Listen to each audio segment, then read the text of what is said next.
La parole est à M. Paul Dupierre, association Temple de Fréclair. Victoire, la petite Victoire, viens.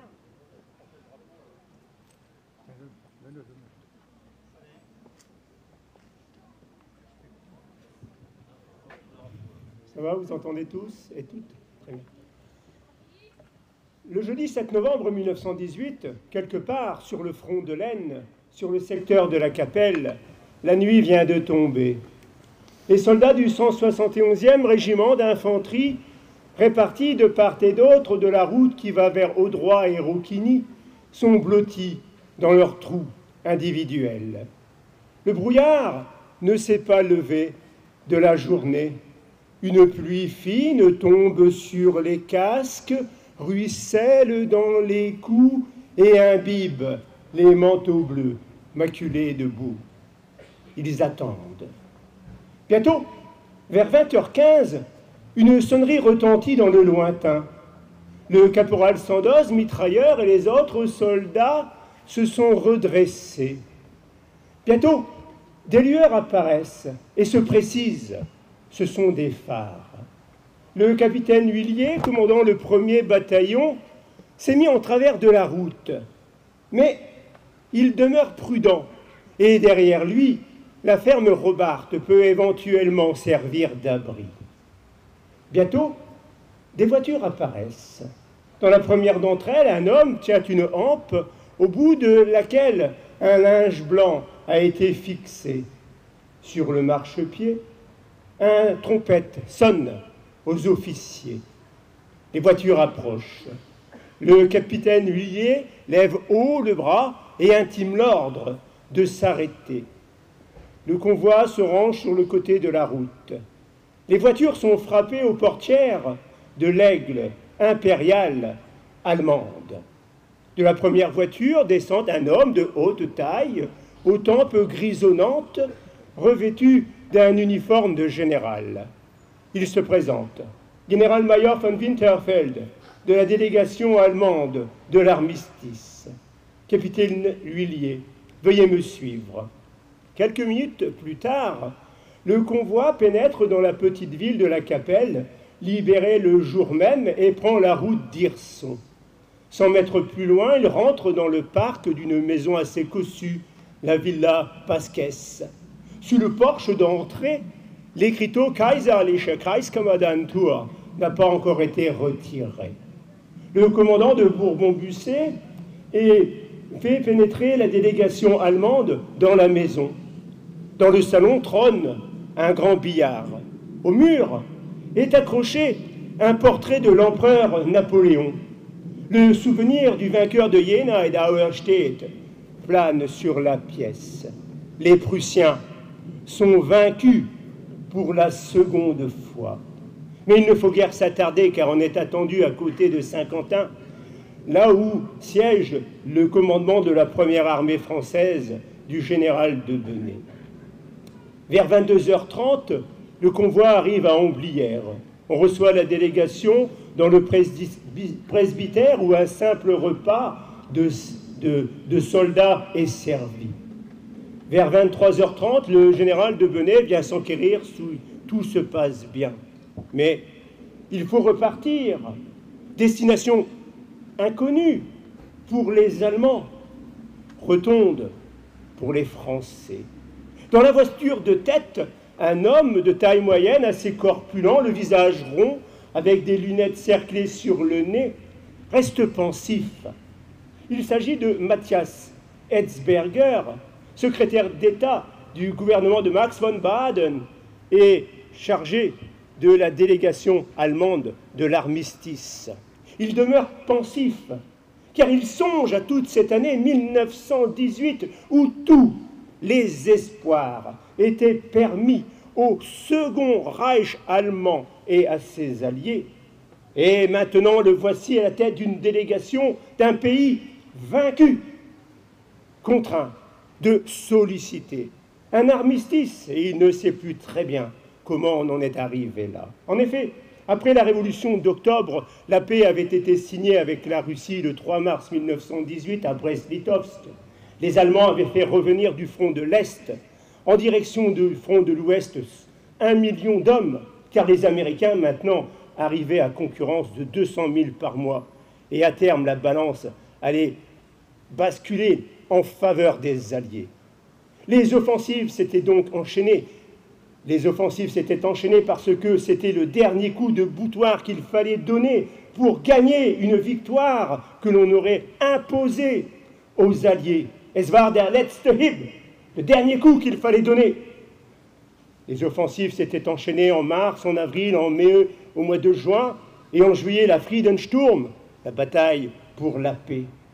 Mais le vent de la victoire avait changé de camp le 8 août 1918, lorsque les Alliés avaient repris la main et avaient enfoncé la deuxième armée de von der Marwitz à Villers-Bretonneux.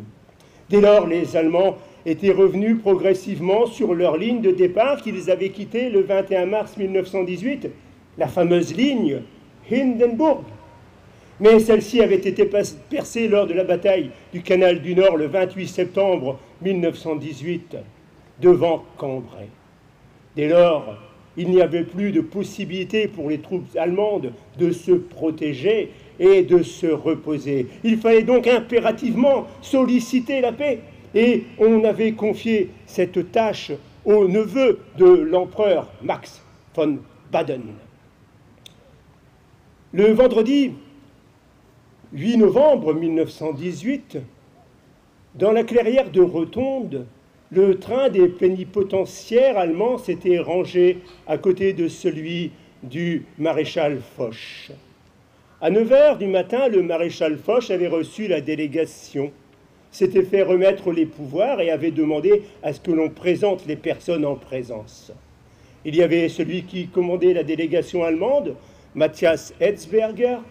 Il y avait également le général von Winterfeld, le comte Obendorf, diplomate, le capitaine de vaisseau von Wanzelow, le capitaine von Eldorf et le capitaine von Geyer. Curieux, parce que la délégation était menée par un civil, alors que d'habitude c'est un militaire qui aurait dû la conduire, et d'autre part, aucun des militaires allemands présents ne représentait le grand état-major allemand, comme si celui-ci se dédouanait du poids de la défaite et de l'armistice qui devait être signé. Le maréchal Foch avait ensuite donné la parole au général Weygand. À la lecture des 34 articles du traité qui allait être signé, les Allemands avaient blémi. Il s'agissait de livrer 150 000 locomotives, 150 000 wagons, 5 000 locomotives, 5 000 canons, 5 000 camions. Il s'agissait de livrer tous les appareils. Il s'agissait de livrer la flotte et les sous-marins. Il s'agissait de vider les lieux des territoires occupés sous 31 jours, d'accepter des têtes de pont à Cologne, Koblenz et Mayence, et une zone démilitarisée de 10 km sur la rive droite du Rhin. Les Allemands avaient blémi. À 11 h du matin, c'était terminé. Ils devaient prendre congé, mais là se posait un problème pour eux, car ils n'avaient pas pris d'officier du chiffre. Il était donc impossible de faire connaître les clauses de l'armistice à Spa, là où était le grand état-major, et à Berlin. On avait donc dépêché le capitaine von Eldorf, qui avait refait le chemin à l'envers en direction de la Capelle. Mais lorsqu'il avait voulu franchir ces lignes, les Allemands lui avaient tiré dessus à coups de mitrailleuse et à coups de fusil. Ce ne sera que le lendemain, le samedi 9 novembre, qu'il pourra franchir les lignes au-delà de Fourmies. Mais la situation en Allemagne s'était dégradée. La révolution grondait. Les masses venues de Spandau, de Berlin-Moabit et des quartiers de l'Est avaient déferlé en direction du Reichstag et de Berlin-Mitte. La révolution grondait. Et Max von Baden, le chancelier, ne se sentant pas les épaules pour réagir face à une telle situation, avait donné le pouvoir au président du groupe socio-démocrate, Friedrich Ebert. Et par la même occasion, on avait abdiqué l'empereur. Vers 12h30 du matin, à une fenêtre du Reichstag, le bras droit de Friedrich Ebert, Scheidemann, sous la pression de la révolution qui était en train de monter, avait proclamé « Es lebe die Deutsche Republik !» « Vive la République allemande !» Cependant, une demi-heure plus tard à Berlin-Mitte, Karl Liebknecht avait proclamé « Es lebe die Sozialistische Räterepublik !» La République socialiste. Et ce n'était pas du tout la même chose. À Rotonde, le 10 novembre 1918, la délégation allemande ne savait rien de ce qui se passait à Berlin. Elle ne sera informée que par la manchette d'un journal qui dépassait de la poche d'un cheminot français où il était dit que le Kaiser avait abdiqué. Dès lors, tout était remis en cause, car les pouvoirs qui avaient été donnés à la délégation allemande n'étaient plus valables. Ils avaient des pouvoirs donnés par un chancelier d'empire, et l'empire n'existait plus. C'était une république.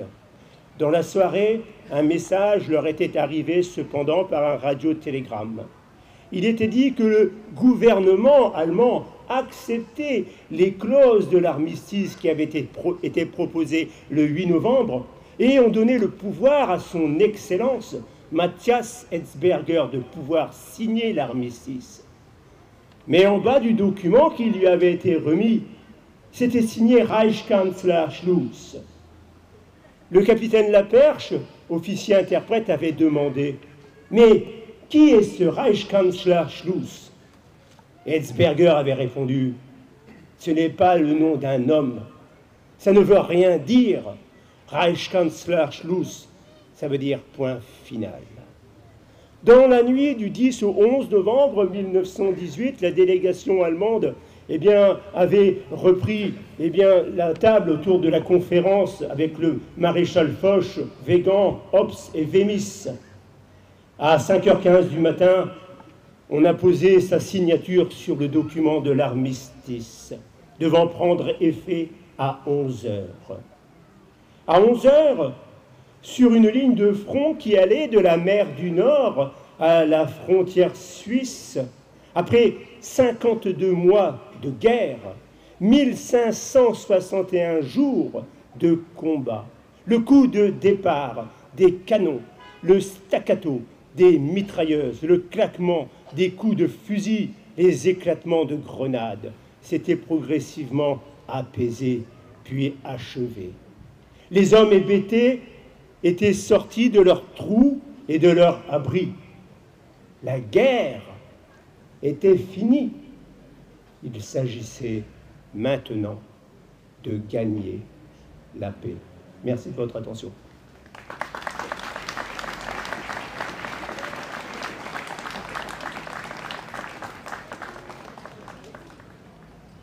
La parole est à Madame Liliane Richard, adjointe aux associations patriotiques.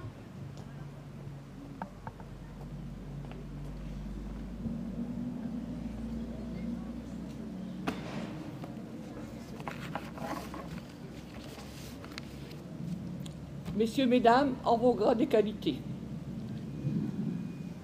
Message de Sébastien Lecornu, ministre des Armées, et de Patricia Miralles, secrétaire d'État auprès du ministre des Armées, chargé des anciens combattants et de la mémoire. Le 11 novembre 1923, cela fait 5 ans déjà que, dans la clairière de Rotonde, le maréchal Foch a opposé sa signature sur la convention d'armistice. 5 ans déjà que Clémenceau a présenté l'armistice à la Chambre des députés, saluant l'Alsace et la Lorraine retrouvées, honorant nos grands morts qui ont fait cette victoire. Et dans cette heure de terrible, à l'appel du carillon des églises et des beffrois, dans le silence des canons qui se sont tus, coulent à travers tout le pays des larmes de soulagement et de fierté. Le 11 novembre 1923, cela fait 5 ans que les blessures cicatrisent lentement, sur les visages des gueules cassées, dans le cœur des veuves, dans la solitude des orphelins, devant les tombes ouvertes pour un fils ou un père, au pied des monuments aux morts dont s'est couvert le pays. Les Français sont devenus des sentinelles de l'oubli. Le 11 novembre n'est plus seulement une date, c'est devenu un rassemblement de tous les Français. C'est le 11 novembre 1920 que le soldat inconnu est porté sous l'Arc de Triomphe pour ne jamais oublier le prix de la victoire. C'est le 11 novembre 1923, quand André Maginot allume la flamme, présente vivante du souvenir des morts, une flamme qui ne s'est plus jamais éteinte.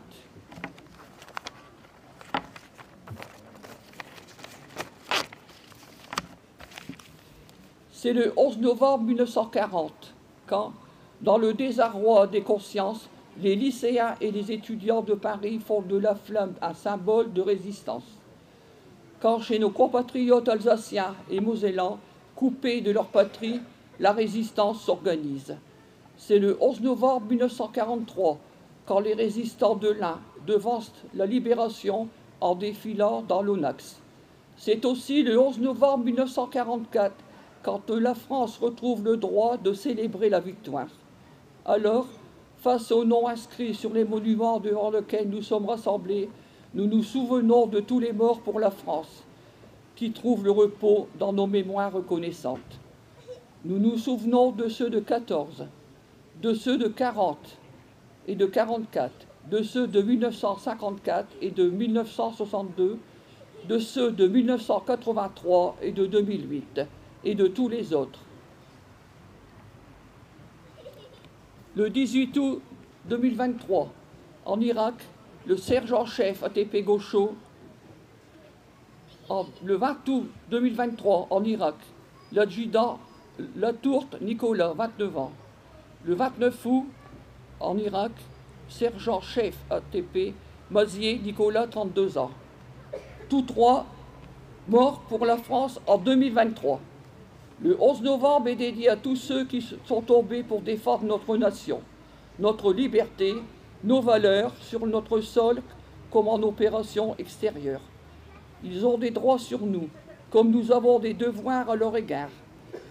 Alors portons lucidement leur héritage, car c'est en honorant leur sacrifice que se construit l'avenir de notre nation, sans jamais douter de notre capacité à nous relever des plus grands périls. Et portons fièrement le bleuet de France, cette fleur dont l'éclosion ramenait la vie sur la terre déchirée des champs des batailles, qui désormais honore les morts et soutient ceux qui restent. Aujourd'hui, la flamme brille sous l'arc de triomphe depuis 100 ans, durant lesquels les Français n'ont jamais cessé de clamer « Vive la République, vive la France ». Merci de m'avoir écouté.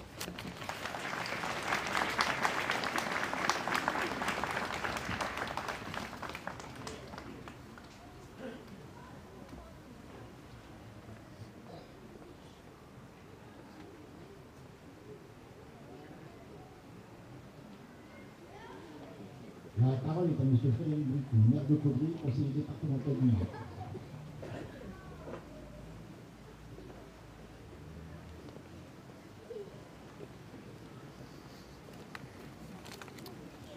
Mesdames, Messieurs, quel immense plaisir de vous voir aussi nombreux pour célébrer la fin de cette grande guerre. Merci à vous.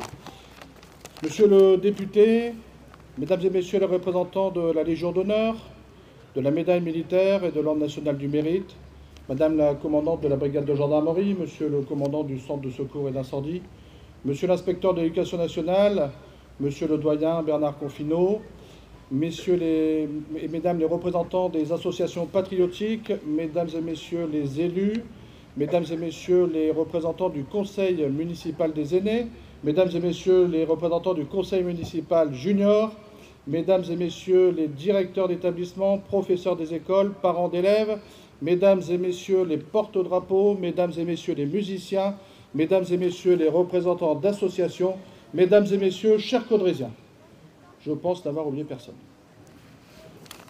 Si, nos sapeurs-pompiers, Mesdames et Messieurs les sapeurs-pompiers, merci. Alors, sapeurs-pompiers retraités, sapeurs-pompiers en activité, jeunes sapeurs-pompiers, et on a également donc les gendarmes de présent et la police municipale. Merci à vous, et je pense qu'on peut avoir quelques applaudissements pour les forces de l'ordre et nos amis pompiers qui vivent des moments compliqués. Et merci d'être à nos côtés, merci d'être aux côtés des gens qui vivent des catastrophes, et merci d'être aux côtés des gens qui sont menacés dans leur sécurité. Merci. Nous voici réunis devant le monument aux morts, ici à Caudry et partout en France, pour commémorer l'armistice de la Première Guerre mondiale. Par cette commémoration, nous rendons aussi hommage à tous les morts pour la France. nous manifestons la reconnaissance de la nation tout entière à ceux qui ont laissé leur vie en la servant. L'armistice du 11 novembre 1918 est signé à 5h15 du matin dans le wagon de l'armistice du train d'état-major du maréchal Foch. Et elle prend effet sur le front à 11h du matin. Augustin Trébuchon, berger de Lozère, sera le dernier soldat français à tomber sous les balles quelques minutes avant le cessez-le-feu. Comme tant d'autres, notre commune sera confrontée à la première blessure du XXe siècle. Le 3 août 1914, date de la déclaration de guerre de l'Allemagne à la France, annonce que le pire est à venir. Rapidement, la guerre se propage aux portes de notre cité. Le 25 au soir, un avion allemand est abattu au-dessus de Caudry. Le lendemain, à 6h du matin, le son assourdissant du canon résonne dans l'ensemble des quartiers. 2 jours plus tard, après une rude bataille menée la veille, les troupes allemandes envahissent Caudry par les rues Négrier et de Valenciennes. Écoutons le récit qu'en font nos historiens locaux, le regretté André Flamand et Patrick Raguet. Les dégâts sont considérables, puisque l'on dénombre déjà des centaines de maisons brûlées ou détruites par les obus. Rue d'Anvers, Cité Mathieu et au Petit Caudry. La gare du Cambrésis est partiellement détruite, ainsi que le château Priou et de nombreuses usines. Même notre église sera atteinte par plusieurs obus. Ainsi, aux nombreux militaires tués sur le champ de bataille, il faut ajouter 5 victimes civiles. François Delier, Omer Courtois, Marie-Thérèse Bricou, Céline Thuillet et enfin Monsieur Porquet, tué d'un éclat d'obus emportant des vivres aux Anglais.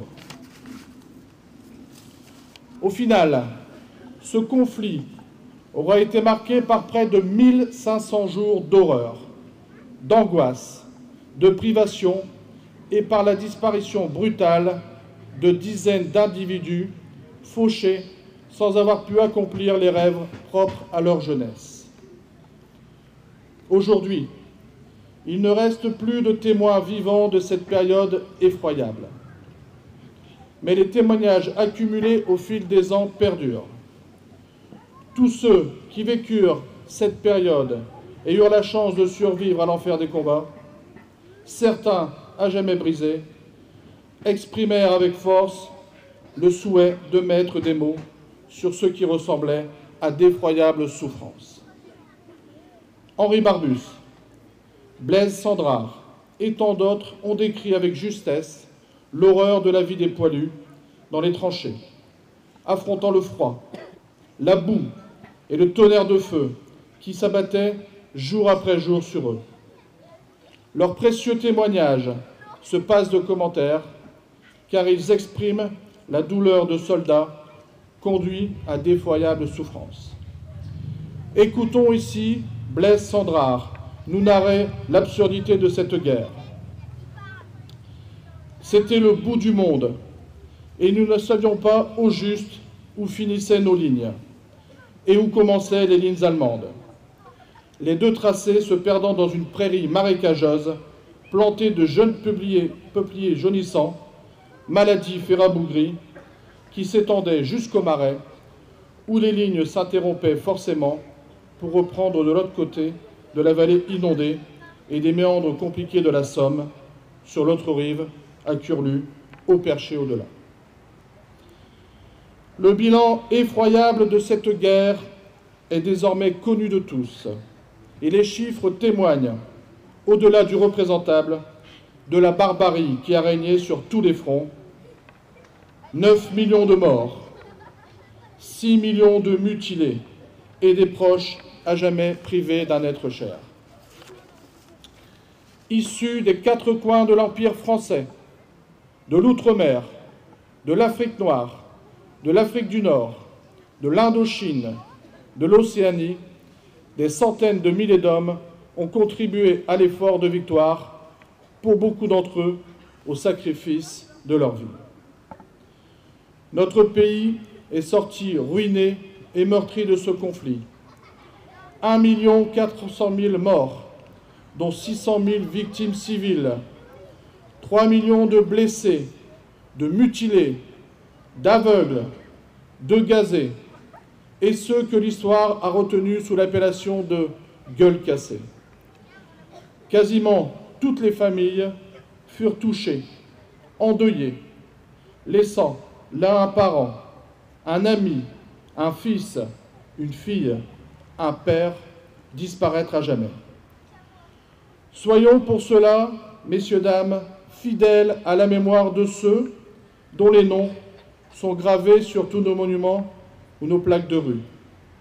Et rappelons de nos vœux toutes les initiatives qui concourent à nous éloigner d'un bien sombre passé qu'il convient néanmoins d'avoir toujours à l'esprit. Au soir du 11 novembre 1918, Georges Clemenceau, lucide, aurait confié « Nous avons gagné la guerre et non sans peine. Maintenant, il va falloir gagner la paix. Et ce sera peut-être encore plus difficile. » Messieurs, dames, au regard de l'actualité brûlante, ces propos à travers les âges résonnent comme un appel à la plus grande des vigilances. Vive Caudry, vive la République, vive la France.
Chef, aux morts.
La Marseillaise, chantée par les enfants des écoles primaires Sac-Marcellan, Paul Bert et Condorcet.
Thank you.